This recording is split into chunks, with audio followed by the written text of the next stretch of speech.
So I'll make this video short and sweet, kind of, sort of. So today on RC Guy Garage, you can kind of see, I guess, behind me, we've got the E-Flite UMX, or UMX, just UMX, Turbo Timber from Horizon Hobby, made by E-Flite. We also have the Spektrum DX6. We have a couple of batteries, which actually are the E-Flite branded batteries right here. And then this thing right here, which is, I believe, an adapter that I needed to actually charge these batteries. We also went ahead and got these Venom fly batteries, which are a 300 milliamp pack versus whatever these were, which I think is 280. So 280 milliamp packs. So if you're interested in seeing what's inside these boxes, and we'll actually break open those right there, stay tuned for this episode from RC Guy Garage. We're actually going to get back into flying. And it is something that just a drone, for me, that a drone just doesn't, I guess, provide. It's the experience. It's a different type of experience. So, yeah, let's just open up these boxes. All right, so I think we'll start the video off. We're obviously going to be opening all these things just because I feel like there shouldn't be like any kind of like epic parts inside that box, and the same thing as this is there shouldn't be anything other than the controller inside of here, and then the batteries are just the batteries. Yeah, so inside the Spektrum DX6, we got a manual. It's a pretty hefty manual, really thick. Most likely it has just like a ton of different languages in it. So we've got English, Dutch, French, Italian, and Spanish. So reason why I got this Spektrum DX6 was because it talks to you. It's obviously part of, I guess, like the bind and fly, which, as far as I understand, that's what that is all about, is bind and fly. So inside the box here, they give you an Allen wrench. I'm not sure what the Allen wrench is for. Maybe the Allen wrench has something to do with, I don't know. I don't even know. They do give you 4 AA batteries, so obviously this thing takes 4 AA batteries. And here is the Spektrum DX6 remote. Pretty good size. I mean, it basically, my hand will kind of almost cover the whole face of that actual controller. So I guess I want to say kind of like a good size. The trims, they are kind of like that, not analog, but a digital click type of movement. So instead of these actually being slides like in the old remotes, like I'll show you an old remote just to kind of give you an idea what I'm talking about. So I'll just put that down there for a second. I'll be right back.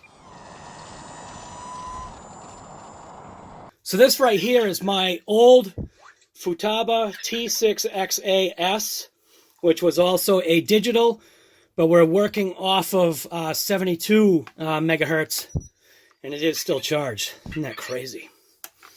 So size-wise difference between like an old Futaba versus a new DX6. Width-wise the same. Thickness the same.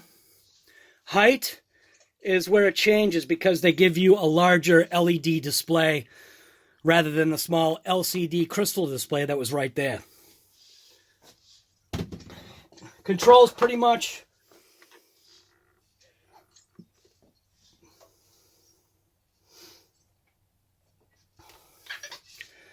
so with this one,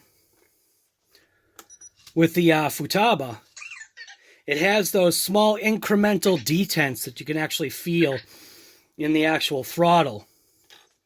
And then on the DX6, it's just more of a smooth operation. There are no detents to kind of hold that in place. And that's, I think, probably going to be the only weird thing for me, is that not feeling those detents. But, you know, I guess it's all in what you get used to, right? So I have no idea what that memory card slot is. We'll have to read into that and see what that's about. I think one of the difficult things for me is that I just don't read stuff. I just usually just go with it. Yeah, so we may actually have to read some instructions on this. I hope not, but I think we're going to have to. Oh, no. Instructions. So we'll put this away for now. But I was just giving you like the size comparison difference between the Futaba and the Spektrum DX6. So we'll just kind of set this aside for now. Now we did get the factory batteries that were designed or are designed actually for this, made by the same company, E-Flite. You can see right there, E-Flite. These are 7.2 280 milliamp batteries. I did go ahead and get 2 of those. And then I saw these ones right here, which were, I think, maybe $1 or $2 more. Gives you a 2-pack, meaning $1 or $2 more, meaning the price of those two, plus like $1 or $2 more. Gave you these 300 milliamp packs that have a heck of a lot more wiring on them than the other ones do. So, yeah, I don't know. Hopefully there's instructions in this so I know how to charge these batteries. It was under my understanding that you did actually have to get this right here, which this is from Progressive RC out of Seattle, Washington. This is an adapter to be able to charge and monitor your batteries while being able to charge, what is it, 6? You can charge supposedly 6 packs at the same time, which I don't understand that, but how does that work? Like, how the heck can you charge 6 batteries at the same time? How does that, like, monitor each, like, battery? I don't see how that's possible. Well, I don't know. Whatever. I just understood that you needed to have this adapter to be able to charge those batteries. And if you need, like, so that's actually what this is from Progressive RC. They call it a Parallel 6X 2S JST pH charge and balance cable, and I think that's what the focus. Oh, whatever. I don't know what's going on with the focus here, but I think that's what the part number is right there. So I think the part that we're all here for, and the part that I'm kind of here for, in reality, is this thing right here.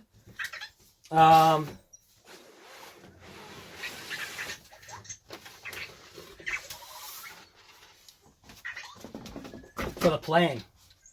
So, if I can get this open without destroying stuff. So I'll get you in here so you can see what's going on. So inside the box, there's a little taped Ziploc bag in here, which I'm assuming this piece right here, this is probably for like maybe a spare landing gear. I hope. Maybe. I don't know. I really don't know. Some other foam pieces, which I have no idea what these are for. Some kind of funky foam pieces that look like they clip onto something. Oh, they clip onto the leading edge of the wing. So maybe they're like some kind of protector? Something? Maybe it changes the airfoil of the plane? I have no idea. Well, that's easy. Now, see, I'm not used to... So here's something to understand, right? So, I don't know if this is actually looking at me or not. So one of the things that I'm not used to as far as a plane is all my planes, like from years ago that I used to fly, I put them together. So it was like that process of building. This thing's made out of foam, so... yeah, it keeps it lightweight, but how are they in impacts? Like, maybe that's why it comes with another set of landing, like, gear. So, yeah, I don't know. I don't know. This is going to be a new experience for me, flying one of these things. The wind has actually died down, so I might actually be able to get this thing out there. So, let's just finish taking this thing out of the box. So there really wasn't much to it inside the box. These, like I said, these little airfoil things, whatever those are. And then, oh, I feel scared touching it. And then this is the plane. No, it's not landing gear. So what the heck is it? It looks like it's not landing gear. Alright. I'm almost scared touching that thing. It feels just so lightweight because it's foam. It looks like it's actually for the elevator. So it looks like it's actually a spare elevator? Oh, I wish I could tell you. I don't know. It does look like it's a spare elevator. I'm just going to take everything out of here that I see there's parts in here. Nothing there. And I'm telling you right now, I know this is a massive box, but I'm guessing probably the best way to transport, something like this is probably keeping it in its own box. Like save the box and transport the plane to and from, just because this thing is made of foam, is kind of like that's my suggestion. It's going to get rid of this tape here. But that's my suggestion is, if you want to transport this thing, by all means, keep this box. So I'm going to take this off just for now. So Vector almost just had a freak out.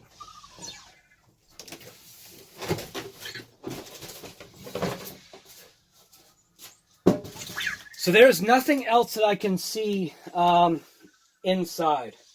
This plane is actually smaller than I thought it was going to be. But that's kind of almost like a benefit. I don't know, I feel like it's a benefit because you can fly it in maybe more places. So let's get a tape measure on this thing, if I can find a tape measure. And just to kind of give you an idea of the size of this thing. So wingspan, tip to tip, we're looking at 27¼ inches. From very end of the tail to the very nose cone, tip of the nose cone, we're looking at about 19¾ inches. And then height from the ground at its highest point, about 6 inches. You just have to keep in mind to kind of, I guess, have like that space available for when you're not using the plane. But definitely keep the box. That'll definitely be your safest transport for this thing. So I don't even know. I don't know where the battery goes. But I'm seeing like tape all over this thing. So what it's looking like is, so this top section is separate from this whole, I guess you want to call this the underbelly. So the whole underbelly pit of the plane actually travels all the way back to the very tip. It looks like, or close to the tip. And they're using tape to keep everything together. Now this is like a little shield, which I'm not sure why that's needed. As far as where the battery goes, where the heck does the battery go in this thing? Am I going to literally have to open this up to find the battery?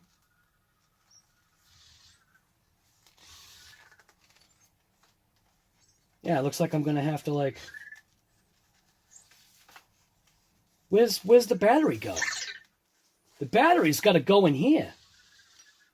I mean, because, like, why would you have, like, this back end pop out? I'm not sure why that's there. Looks like a... Oh, I know what that's for. So that is for when you mount... Yes. There's no instructions? Oh, never mind. There are instructions.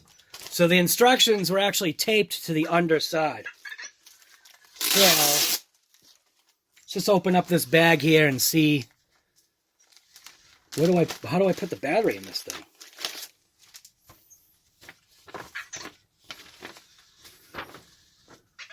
So right there is basically, that's just showing you how to enable or disable the Safe Select technology. Use the following steps.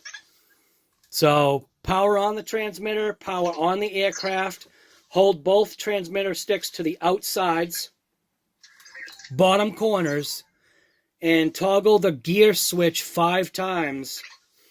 1 toggle equals full up and down. The control surfaces of the aircraft will move, indicating Safe Select has been enabled or disabled. Okay. Well, that means I'm going to have to learn like where stuff is on that remote in order to fly this thing. But what I want to know is I want to know, where the heck do you put the battery? So this is literally the first time I'm going to have to... Yeah, all right, so it does. So that somehow flips up. So that portion right there flips up somehow, but that... All right, well, let's see how it flips up. So somehow, the thing is, though, is that it's taped. So how does it flip up? What part flips up? Oh, it's not taped. What am I talking about? All right. So the piece of foam has like a little key. And check this inside out. See, I'm fascinated by this. This is actually pretty cool. So there's obviously what you would almost consider like an open servo. So that's controlling the elevator and the rudder in the back. That like circuit board back there. Oh, this is cool. What is that? Looks like some kind of like a resistor or something in there. So there's a look inside this thing. How could you ever read that? Can you read that? I know I can't. So you have to take a picture with your cell phone in order to read whatever that says. So inside of there, oh, look at that. So it has magnets. So it actually has magnets. So that's how it came apart. So it looks like you key in that back and then let it go. That is cool. I like that. And then you lift up without breaking it. Oh my God. Those are pretty strong magnets. So you kind of like have to have like a light touch to grip it and pull it up. But that's obviously where the battery pack goes. How does the battery stay in there? Is that Velcro? Seems like it's Velcro.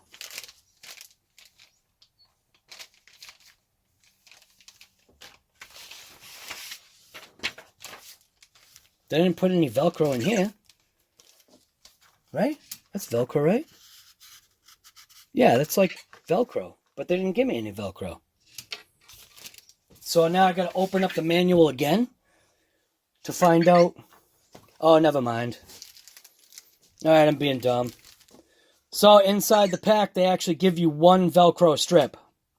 So you're going to actually need the rough part of the Velcro, which is the actual, they would call that the hook, because that's actually would hook into, I guess you want to almost say like the loop. So this is actually the fuzzy part where that piece of Velcro actually hooks into. So you're going to need to get some Velcro if you have extra battery packs. We don't, or I don't. So I'll have to get some of these Velcro strips or whatever. But they give you like extra little plastic pieces, which, again, I have no idea. It's probably for the pontoons. So like I was saying, was the underneath part of this. I'm guessing that is a back connection for the pontoons, because the pontoons are going to want to be spaced a little bit further apart. The wheels are a foam, not a rubber, but that's obviously to keep things nice and light. This thing's actually pretty mint. We're going to have some fun with that thing. That's actually a pretty good picture right there. But anyways, these are the batteries that you're going to need. Obviously, you got to know you're going to have to get more Velcro if you have more than one pack. But the camera's about to time out. All right, so the camera actually timed out because I'm recording like in 4K just to kind of, I guess, give you the maximum experience here. So, kind of wish these came with like little Velcro pieces, but I don't think they do. I think we're going to need this.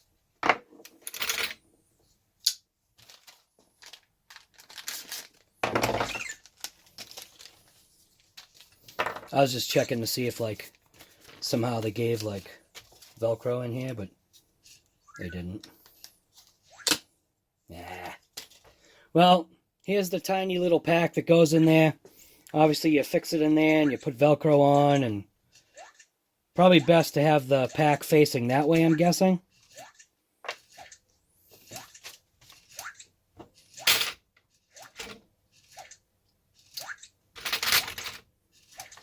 Weight difference between the two packs, that's one thing that I wish I could tell you.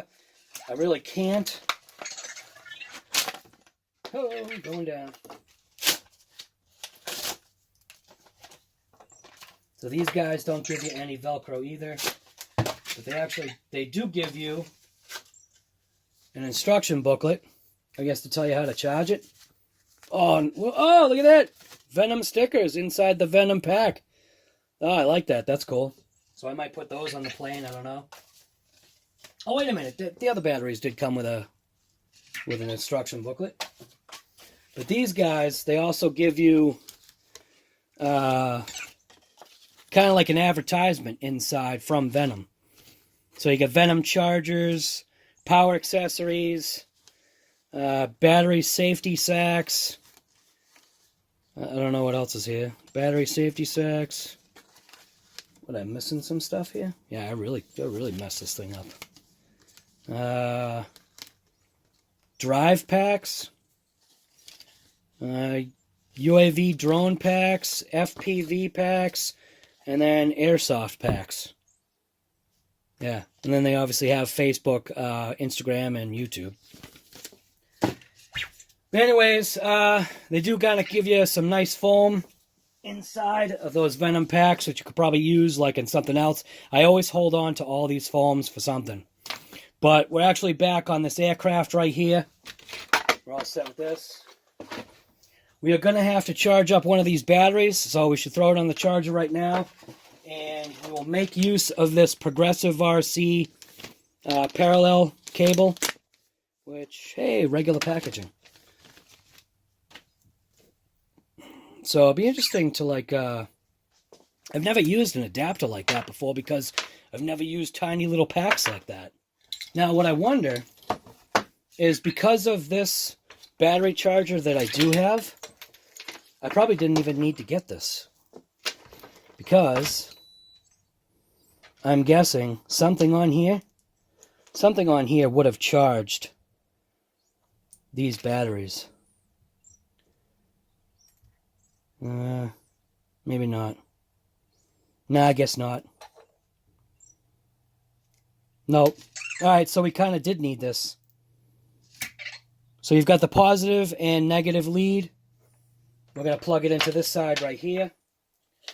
Make sure that you're doing that the right way. So you see we got positive, negative. We'll plug this into the 2-cell balance, like little lead thing. And then we'll take one of these packs. And I'm just going to throw it in here. I think that's how it goes. Is that how it goes? Yeah. So you can see we got that in there. We'll turn this on. Hey, what's up?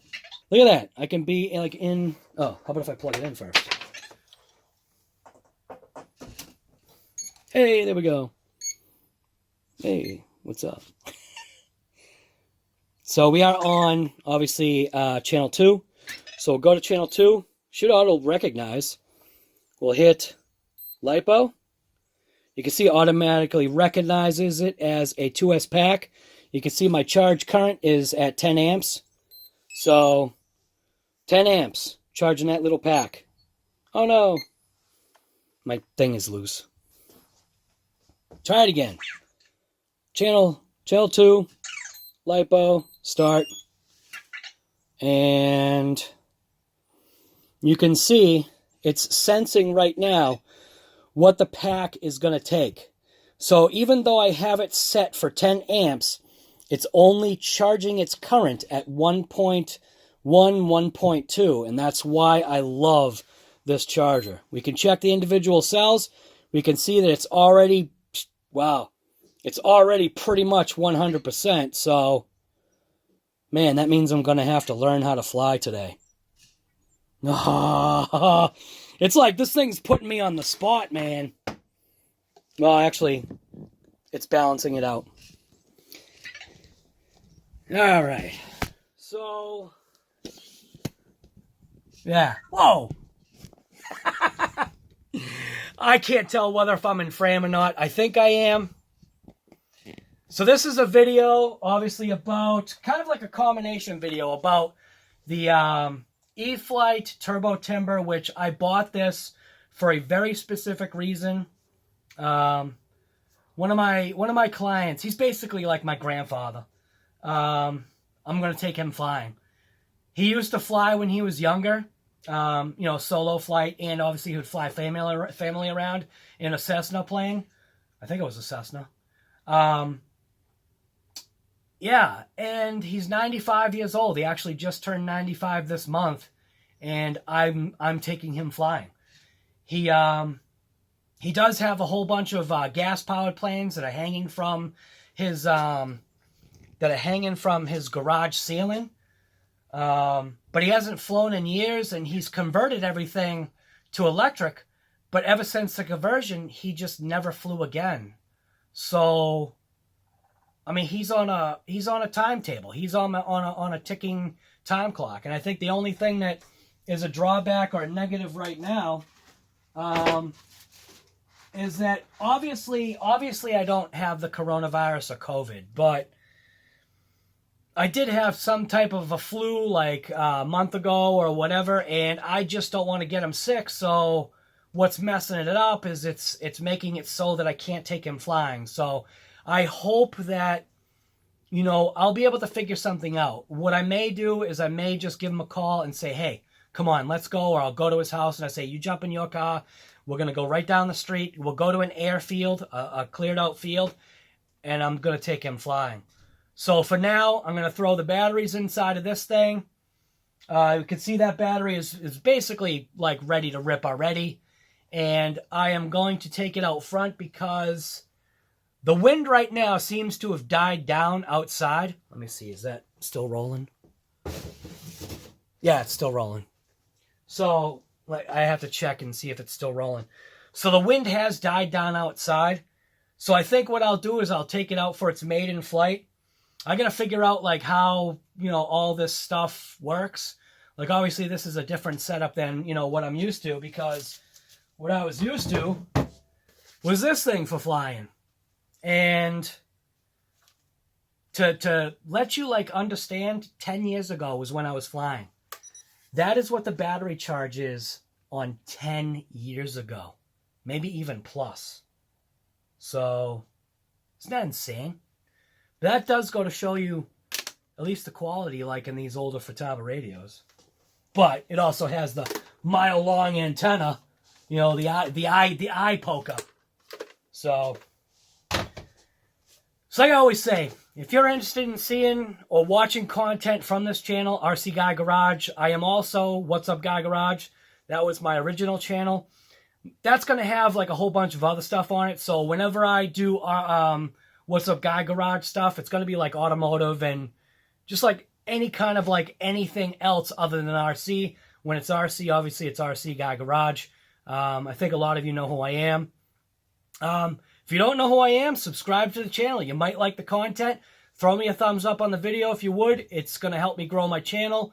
The channel has been not progressing. So yeah, just as I figured. So the channel hasn't been progressing like in the channel hasn't been progressing in, I guess, like the leaps and bounds that it was. And, you know, maybe if I title my Maybe if I title my things like Coronavirus the Cure, you know what I mean? Maybe I'll get more hits, but that's not what I'm about. I don't know. I don't know what else to say. Just, if you like the channel, throw me a thumbs up, hit the bell notification, subscribe, you know, like I say, all that good stuff. But we're going to get this playing out there. I don't even know, like, what I said, like, within the video. It's kind of like in the moment. But, yeah. Just maintain that, like, social distance thing that they're talking about. It is important. I mean, this is a global thing. If we want to beat this virus or whatever this, you know, thing is, you kind of got to pay attention and maybe heed some or listen to some suggestions and or rules, and don't go against the grain. I mean, I know, like, I'm big about going against the grain, but it's certain things that I go against the grain on. And when it comes to something like this where people's health is involved, I'm really not interested in going against the grain and potentially adding to the issues. That's not what I'm looking to do. But I'm just going to get out there and see if I can fly this thing, and I'll video it. I'll video it. I got to figure out, like, how to, like, bind and do all that stuff, and it's as easy as looking in that manual. So I got to find, fortunately, in the manual, the English is the first few pages, so it shouldn't be that hard. Battery's all ready to rip. This talks about, so this little thing just talks about modulation mode, and this is, like, I guess, how to register it online. So you register it online, but we'll just go in here real quick, and I'll just kind of give myself, like, a quick little refresher about controls. Obviously, you know, I'm sure, like, certain things will come to mind, but I am going to fly it in safe mode because I want the plane to be in one piece when I take my friend there, 95 years old. When I take him, his name is Ed. When I take him flying, I want it to be an awesome experience. So, yeah, I don't know. Just subscribe to the channel. Share it. Share it will probably be a big thing. Thumbs up. I don't know. Just stay clean, and we'll all get through this. You know we will. So you can hear the, don't charge your LiPo batteries in-house. But you can hear it's all fully charged, peaked out. So I guess that's where I'm going to end the video. So if you're interested in watching episodes from RC Guy Garage, like I always say, you know what to do. Just get out there, be kind to people, keep your hands clean, maintain social distance, and just be happy. What's that song? Don't worry, be happy. I don't know. Sometimes I'm corny. I'm out. See ya. Don't forget, on your way out, thumbs up, guy. Just do it. If you want, double thumbs up. Wow, it has really been a long time since I have flown.